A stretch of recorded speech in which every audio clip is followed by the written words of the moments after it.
എല്ലാവർക്കും ഹാർദവമായ സ്വാഗതം. കഴിഞ്ഞ എപ്പിസോഡിൽ നമ്മൾ ചതയം വരെയുള്ള നക്ഷത്രങ്ങളുടെ സാമാന്യ ഫലമായിരുന്നു പറഞ്ഞിരുന്നത്. ഇപ്പം നമ്മൾ പൂരുരുട്ടാതി, ഉത്രട്ടാതി, രേവതി ഈ 3 നക്ഷത്രക്കാരുടെ ഫലമാണ് പറയുന്നത്. അപ്പോൾ പൂരുരുട്ടാതി നക്ഷത്രക്കാർ സംഭാഷണ ചാതുര്യം, സുഖ ജീവിതത്തിൽ ആസക്തി, അലസത എന്നിവ പൂരുരുട്ടാതി നാളിൽ ജനിച്ചവരുടെ പ്രത്യേകതകളാണ്. പെട്ടെന്ന് കോപിക്കുകയും അതുപോലെ തന്നെ ശാന്തമാവുകയും ചെയ്യുന്ന സ്വഭാവക്കാരാണിവർ. സാമ്പത്തികമായ ഉയർച്ച ഇവർക്കുണ്ടാവും. പതുക്കെയാണെങ്കിലും ഏറ്റെടുത്ത ജോലി ഭംഗിയായി ചെയ്തു തീർക്കുന്നവരായിരിക്കും. ചിന്താശീലവും പക്വതയും നിഷ്പക്ഷതയും ഇവർക്കുണ്ടാവും. ആചാരങ്ങളിൽ വിശ്വാസം കുറയുമെങ്കിലും ത്യാഗശീലമുണ്ടാവും. അന്യർക്ക് ഉപകാരം ചെയ്യാൻ മടിക്കുകയില്ലെങ്കിലും ചെറിയ ഉപകാരങ്ങൾ പോലും വലുതായി പറഞ്ഞ് ഫലിപ്പിക്കുന്ന സ്വഭാവക്കാരായിരിക്കും ഇവരിൽ അധികം പേരും. മതവിശ്വാസം കുറയും. സ്വതന്ത്ര ബുദ്ധിയായിരിക്കും. സുഖഭോഗങ്ങളിലുള്ള താല്പര്യം മൂലം അപവാദങ്ങൾക്കിടയാകാൻ സാധ്യത പറയുന്നുണ്ട്. കുടുംബവുമായി അടുപ്പക്കുറവുണ്ടാവുമെന്ന് പറയുന്നുണ്ട്. മാതാവിൽ നിന്നും ഗുണം കുറയും. ബാല്യത്തിൽ തന്നെ മാതാപിതാക്കളിൽ നിന്നും അകന്നു കഴിയേണ്ട സാഹചര്യം ഇവർക്ക് വന്നു ചേരുന്നുണ്ട്. പിതാവിൻ്റെ സ്വാധീന ശക്തി മൂലം പല നേട്ടങ്ങളും ജീവിതത്തിൽ അവരുണ്ടാക്കും. സാമ്പത്തികമായ ഉയർച്ച താഴ്ചകൾ ഒന്നിടവിട്ട് ഇവർക്ക് അനുഭവപ്പെട്ടുകൊണ്ടിരിക്കും. കലാവാസന ഉണ്ടാവും. അധ്യാപകർ, പ്രഭാഷകൻ, ഗ്രന്ഥകാരൻ എന്നീ നിലകളിൽ പ്രശസ്തി നേടുന്നവരുമായിരിക്കും.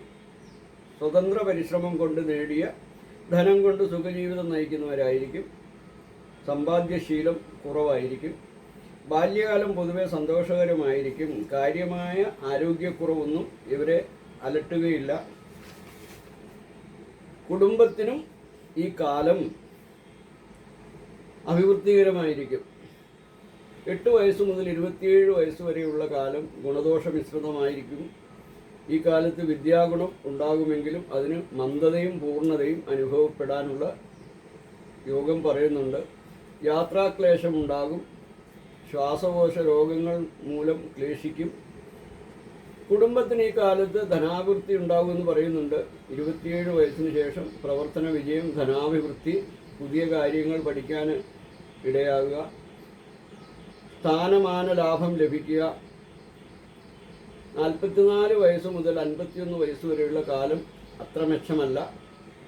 രോഗപീഠകൾ, അപകടങ്ങൾ തുടങ്ങിയവ സൂചിപ്പിക്കുന്ന കാലമാണിത്. 51 വയസ്സിന് ശേഷം സന്തുഷ്ടവും സുഖസമൃദ്ധവുമായ ജീവിതത്തിന് സാധ്യത പറയുന്നുണ്ട്. കുടുംബജീവിതം പൊതുവെ സന്തോഷകരമായിരിക്കും. യഥാകാലം വിവാഹം കഴിക്കുക, സഹകരിക്കുന്ന പങ്കാളിയെ ലഭിക്കുക തുടങ്ങിയവയെല്ലാം ഇവർക്ക് വന്നു ചേരും. ഇവർ പ്രത്യേകിച്ചും ഭാഗ്യമുള്ളവരായിട്ട് കാണുന്നുണ്ട്. പ്രത്യേകിച്ച് ഈ നാളിൽ ജനിക്കുന്ന സ്ത്രീകൾ തികച്ചും സന്തുഷ്ടയായ കുടുംബജീവിതം നയിക്കും. ഭർത്താവിനെയും സന്താനങ്ങളെയും കുടുംബത്തെയും ഇവർ അത്യധികം സ്നേഹിക്കും. കുടുംബഭരണത്തിലും ഉദ്യോഗ ജീവിതത്തിലും പൊതുപ്രവർത്തനങ്ങളിലും ഇവർ വിജയം നേടുന്നതായിട്ട് കാണുന്നുണ്ട്. പൂരുരുട്ടാതി നക്ഷത്രത്തിൽ ജനിച്ച സ്ത്രീകൾ പൊതുവെ കുലശ്രേഷ്ഠയായും വളരെ സമ്പത്തുള്ളവരായും പുത്രന്മാരിൽ വളരെ അഭിരുചിയുള്ളവരും യോഗ്യന്മാർക്ക് ദാനം ചെയ്യുന്നവരായിട്ടും സഹജന സഹവാസത്തിൽ താല്പര്യവും വിദ്യയും ധനവും പ്രാധാന്യം ഉള്ളവരായും കാണുന്നുണ്ട്. അടുത്തത് ഉത്രട്ടാതിയാണ്. ഈ ജാതകര് ധീരതയും സാഹസികതയും പ്രകടിപ്പിക്കുന്നവരാണ്. ഉത്രട്ടാതി നക്ഷത്രക്കാരിൽ പലരും കുഴപ്പം പിടിച്ച സാഹചര്യങ്ങൾ പോലും സമചിത്തത പാലിക്കാനും പ്രതിസന്ധികളെ വിജയകരമായി നേരിടാനും ഇവർക്ക് കഴിവുണ്ടാവും. എല്ലാവരോടും സ്നേഹമായി പെരുമാറും. ആർക്കും ഉപദ്രവം ഉണ്ടാക്കാതിരിക്കാൻ ഇവർ പരമാവധി ശ്രമിക്കുന്നവരായിരിക്കും. ബുദ്ധിസാമർഥ്യവും കഴിവും ഉണ്ടായിരിക്കും എന്നുള്ളതിന് മോശം പറയാനില്ല. എല്ലാ വിഷയത്തെപ്പറ്റിയും സാമാന്യ അറിവ് ഇവർക്ക് ഉണ്ടായിരിക്കും. നീതിനിഷ്ഠ ഉണ്ടായിരിക്കും ഇവർക്കെപ്പോഴും. സത്യസന്ധത പാലിക്കാൻ പ്രത്യേകം ഇവർ ശ്രദ്ധിക്കും. മാതാപിതാക്കളോട് പ്രത്യേകമായ സ്നേഹവും ആദരവും ഉണ്ടാവും. വിദേശ സഞ്ചാരം ചെയ്യുകയും വിദേശത്ത് താമസിക്കാനുള്ള യോഗവും ഇവർക്ക് പറയുന്നുണ്ട്. പ്രായോഗിക ബുദ്ധി കൂടുതലുണ്ടാവും. തുടർച്ചയായി അധ്വാനിക്കും. ഇപ്പോഴും എന്തെങ്കിലും ചെയ്തുകൊണ്ടിരിക്കും. ഒരു കാര്യം തുടങ്ങിയാൽ അത് തീരുന്നത് വരെ അതിനായി അധ്വാനിക്കുന്ന സ്വഭാവക്കാരാണ്. അത് ഉദ്യോഗ ജീവിതത്തിലായാലും വളരെ ശോഭിക്കുന്നവരായിരിക്കും. ഉയർന്ന നിലയിലുള്ളവരുമായി അടുപ്പത്തിൽ കഴിയുന്നവരുമായിരിക്കും. സാമാന്യം പുഷ്ടിയുള്ള ശരീരപ്രകൃതിയും വ്യായാമങ്ങളിലും കായിക വിനോദങ്ങളിലും താല്പര്യം ഉണ്ടാകും. 10 വയസ്സുവരെ ഇടയ്ക്കിടെ ചെറിയ അസുഖങ്ങളൊക്കെ ഉണ്ടാകും. ഈ കാലം കുടുംബത്തിന് അഭിവൃദ്ധി ഉണ്ടാകുന്ന കാലമാണെന്നും പറയുന്നുണ്ട്. 10 വയസ്സ് മുതൽ 27 വയസ്സ് വരെയുള്ള കാലത്ത് ഭാവി ജീവിതം വിജയകരമാക്കി തീർക്കാൻ ആവശ്യമായ തയ്യാറെടുപ്പുകളൊക്കെ അവർ ചെയ്യും. ഉന്നത വിദ്യാഭ്യാസം, മെച്ചമായ ജോലി, ഉയർന്ന പദവിയിലുള്ളവരുമായി സ്നേഹബന്ധം തുടങ്ങിയ ഈ കാലത്ത് നേടാൻ കഴിയും. മാതാപിതാക്കൾക്കും സഹോദരങ്ങൾക്കും രോഗപീഠകൾ, അപകടങ്ങൾ, ധനനഷ്ടം തുടങ്ങിയവയും യാദർശിക സ്വഭാവം മൂലം നേട്ടങ്ങളും ഉണ്ടാകാനുള്ള യോഗവും പറയുന്നുണ്ട്. അതോടൊപ്പം തന്നെ 33 വയസ്സ് മുതൽ 53 വയസ്സ് വരെയുള്ള കാലം സുഖവും സമൃദ്ധിയും നേടാനാവും. ജോലി സംബന്ധമായ ഉയർച്ച, ധനലാഭം, കുടുംബസുഖം തുടങ്ങിയവ ഈ കാലത്ത് വന്നനുഭവപ്പെടും. 53 വയസ്സ് മുതൽ 69 വയസ്സ് വരെയുള്ള കാലത്ത് വ്യവസായം, കൃഷി തുടങ്ങിയവയെ കൊണ്ട് ധനം നേടാനുള്ള യോഗം കാണുന്നുണ്ട്. ആരോഗ്യം പൊതുവെ മെച്ചമായിരിക്കും. 69 വയസ്സിന് ശേഷം ആരോഗ്യക്കുറവും അപകടങ്ങളും സൂചിപ്പിക്കുന്നുണ്ട്. വിട്ടുവീഴ്ച മനോഭാവം കൂടുതലുള്ളതുകൊണ്ട് ജീവിത പങ്കാളിയുമായി സ്നേഹത്തിൽ കഴിയാൻ ബുദ്ധിമുട്ടുണ്ടാവില്ല അവർക്ക്.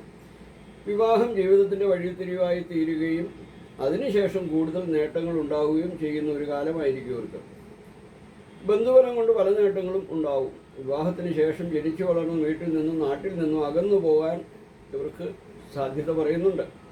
സ്നേഹം തോന്നുന്നവർക്ക് വേണ്ടി എന്ത് ത്യാഗവും ഇവർ ചെയ്യുന്നവരായിരിക്കും. സാമ്പത്തിക ഉയർച്ച ഉണ്ടാകുമ്പോൾ സന്തോഷിക്കുകയോ തകർച്ച വരുമ്പോൾ ദുഃഖിക്കുകയോ ഇവർ ചെയ്യുകയില്ല. ഉത്രട്ടാതി നക്ഷത്രത്തിൽ ജനിച്ച സ്ത്രീകൾ പൊതുവെ ഭർത്താവിൻ്റെ ഹിതത്തെ അനുസരിക്കുന്നവരായി കാണുന്നുണ്ട്. ക്ഷമയും ഗുരുക്കന്മാരിൽ സന്തോഷവും അഹങ്കാരമില്ലാത്തവരും വളരെ സുഖയും വിവേകിയും ദിനകൃത്യങ്ങളിൽ താല്പര്യമുള്ളവരായിട്ടും കാണുന്നുണ്ട്. അടുത്തത് രേവതി നക്ഷത്രമാണ്. സ്വഭാവത്തിൽ പ്രകടമാക്കുന്ന അസ്ഥിരതയാണ് രേവതി നക്ഷത്രക്കാരുടെ എടുത്തു പറയേണ്ട ഒരു പ്രത്യേകത. ഇവർക്ക് ബുദ്ധിസാമർഥ്യവും കഴിവും കർമ്മശേഷിയൊക്കെ ഉണ്ടാവും. ധാരാളം സുഹൃത്തുക്കളുള്ള ഇവർക്ക് ആരാധകരും ധാരാളം ഉണ്ടാവും. പക്ഷേ ഇടയ്ക്കിടയ്ക്ക് അഭിപ്രായം മാറും. ഒന്നിലും സ്ഥിരമായി നിന്നില്ലെന്ന് വരില്ല. ഒരു പ്രവർത്തനത്തിൽ നിന്നും മറ്റൊന്നിലേക്ക് മാറിക്കൊണ്ടേയിരിക്കും. ശരീരപുഷ്ടിയും ആരോഗ്യവും ദീർഘായുസ്സും ഉണ്ടാവും. ബാല്യകാലത്ത് രക്തദൂഷ്യ രോഗങ്ങളെ കൊണ്ട്, അതായത് പനി, ത്വക്ക് രോഗങ്ങൾ എന്നിവ ഇടയ്ക്കിടെ വന്ന് അനുഭവപ്പെടാനുള്ള യോഗം പറയുന്നുണ്ട്. 8 വയസ്സിനും 15 വയസ്സിനും ഇടയ്ക്ക് അപകടങ്ങൾ, മുറിവ്, ചതവുകൾ ഇവ ഉണ്ടാകാൻ യോഗം പറയുന്നുണ്ട്. 15 വയസ്സിന് ശേഷം 35 വയസ്സ് വരെയുള്ള കാലം പൊതുവെ ഗുണകരമായിരിക്കും. വിദ്യാഗുണം, കുടുംബസുഖം, ബന്ധുഗുണം തുടങ്ങിയവയെല്ലാം ഈ കാലത്ത് അനുഭവത്തിൽ വരുന്നതായിരിക്കും. 35 വയസ്സിനും 41 വയസ്സിനും ഇടയ്ക്കുള്ള കാലം അധ്വാനം കൂടുതലും അലച്ചിലും സാമ്പത്തിക ക്ലേശങ്ങളുടെ ബുദ്ധിമുട്ടും അങ്ങനെയുള്ള കാലം അത് സൂചിപ്പിക്കുന്നുണ്ട്. 41 വയസ്സ് വരെ മുതൽ 51 വയസ്സ് വരെയുള്ള കാലത്ത് കുടുംബസുഖം, ബന്ധുഗുണം, ധനാഭിവൃദ്ധി, സ്ഥാനലാഭം തുടങ്ങിയവയുണ്ടാകാനുള്ള യോഗം. 51 വയസ്സിന് ശേഷം കാലം ഗുണദോഷ മിശ്രിതമായി കാണുന്നുണ്ട്. സാമ്പത്തിക സ്ഥിതി പൊതുവേ മെച്ചമായിരിക്കുമെങ്കിലും ആരോഗ്യക്കുറവ്, മനക്ലേശം, സ്വജന ദുരിതം തുടങ്ങിയവയെ കൊണ്ട് ബുദ്ധിമുട്ടുണ്ടാകാനുള്ള സാധ്യത കാണുന്നുണ്ട്. രേവതി നാളിൽ ജനിക്കുന്നവരെല്ലാവരോടും ഇടപെടുമെങ്കിലും ആരോടും അതിര് കവിഞ്ഞ് അടുക്കാൻ സാധ്യത കുറവാണ്. ആരെയും അധികം വകവയ്ക്കുകയുമില്ല. ഇവർ ആർക്കും കീഴടങ്ങി നിന്ന് പ്രവർത്തിക്കാൻ തയ്യാറാവുന്ന ഒരു കൂട്ടരല്ല ഇവർ. സ്വാതന്ത്ര്യത്തിന് ഭംഗം വരുന്ന ഒരു കൂട്ടുകെട്ടിലും താല്പര്യം ഇവർ കാണിക്കുകയുമില്ല. അഭിപ്രായ വ്യത്യാസം പ്രകടിപ്പിക്കുന്നവരിൽ നിന്ന് ഇവർ ഒഴിഞ്ഞു പോകുന്നതായിരിക്കും. ആരെങ്കിലും പിൻബലം കൊടുത്താൽ ഇവർ ഏത് പ്രതിസന്ധിയും മറികടക്കും. അത് ഏറ്റെടുക്കാനുള്ള സന്നദ്ധത കാണിക്കും. സഹനശക്തി കുറയും. തീരുമാനങ്ങൾ എടുക്കാൻ താമസിക്കും. സ്നേഹം തോന്നുന്നവരുടെ മുന്നിൽ സ്വന്തം ഹൃദയ രഹസ്യങ്ങൾ പൂർണ്ണമായി തുറന്നങ്ങോട്ട് വയ്ക്കും. ശുദ്ധഹൃദയവും അന്യരെ ഉപദ്രവിക്കരുതെന്നുള്ള നിർബന്ധ ബുദ്ധിയും ആർഭാടങ്ങളിൽ താല്പര്യവും രേവതി നക്ഷത്രക്കാരുടെ ഒരു പ്രത്യേകത കൂടിയാണെന്ന് പറയണം. രേവതി നാളുകാർക്ക് സാഹിത്യം, സംഗീതം തുടങ്ങിയ മേഖലകളിൽ വാസനയുണ്ടാകും. ശാസ്ത്രീയ വിഷയങ്ങളിൽ അഭിരുചി ഉണ്ടാകുമെന്ന് പറയുന്നുണ്ട്. സ്വന്തം അറിവുകൾ പൂർണ്ണമായി പ്രചോദനപ്പെടുത്താൻ ഇവർക്ക് കഴിഞ്ഞെന്ന് വരികയില്ല. ചില സമയങ്ങളിൽ ആരംഭശൂരത്വം ഇവരുടെ പ്രത്യേകതയാണെന്നും ആചാര്യം പറയുന്നുണ്ട്. സ്ഥിരം സുഹൃത്തുക്കളും ഉണ്ടായെന്ന് വരികയില്ല. വിവാഹ ജീവിതം പൊതുവെ സന്തോഷപ്രദമായിരിക്കും. ജീവിത പങ്കാളിയുമായി ആശയവിനിമയം നടത്തുവാനും സ്വന്തം അഭിപ്രായങ്ങളിൽ വേണ്ട മാറ്റം വരുത്താനും ഇവർ തയ്യാറായിരിക്കും. സഹകരണത്തോടുകൂടി പ്രവർത്തിച്ച് സന്തുഷ്ടവും ഐശ്വര്യപൂർണമായ ഒരു കുടുംബം കെട്ടിപ്പടുക്കുവാൻ ഇവർക്ക് കഴിയുന്നതായിരിക്കും. രേവതി നക്ഷത്രത്തിൽ ജനിച്ച സ്ത്രീകൾ പൊതുവെ പൂജ്യയായും ധാരാളം ബന്ധുക്കളും സ്വഭാവ ഗുണങ്ങളുള്ളവരും വ്രതാനിഷ്ടങ്ങളും തേജസ്സും ഉള്ളവരായ ധാരാളം നാൽക്കാലികളുള്ളവരായും ശത്രുക്കളെ ജയിക്കുന്നവരായും സൗന്ദര്യവതികളായും ഭവിക്കുമെന്നാണ് ആചാര്യവചനം. അപ്പോൾ ഇതാണ് ഈ രേവതി വരെയുള്ള. അപ്പം നമ്മൾ 27 നക്ഷത്രങ്ങളുടെയും ഫലം നമ്മളിവിടെ സാമാന്യ ഫലം പറഞ്ഞു കഴിഞ്ഞു. ഇനി അടുത്തത് ഓരോ നക്ഷത്രത്തിനെ പറ്റി ഞാൻ പറഞ്ഞിട്ടുണ്ടായിരുന്ന എപ്പിസോഡിൽ അതിൻ്റെ കണ്ടിന്യൂഷൻ ആയിരിക്കും. അതിൻ്റെ ആ നക്ഷത്രത്തിന് പറ്റിയുള്ള വിശകലനം. അപ്പോൾ അതുവരെ എല്ലാവർക്കും നന്ദി, നമസ്കാരം. ഹരി ഓം.